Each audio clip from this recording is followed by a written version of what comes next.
Hey everyone, welcome to Q's Kitchen. Today we're going to make a fun and easy Halloween dinner.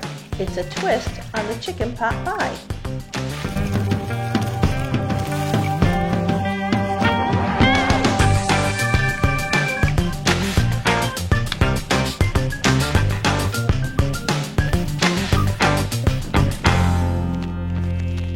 The trick is to cook the filling ahead of time in the crock pot. The treat is that you only have to bake the crescent mummy pie for only 9 to 12 minutes.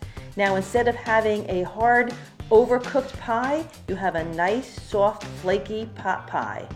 If you're using the regular pans or the deep dish pans, use something like these spray non-stick. Give it a spray, turn it upside down. Give it a spray so you fill in all the nooks and crannies. You want to fill in all those nooks and crannies and then turn it upside down. Even though you're using a Poppin' Fresh biscuit type dough and they're plenty greased, but sometimes they do stick a little bit. So spray it, turn it over, and then you'll be ready.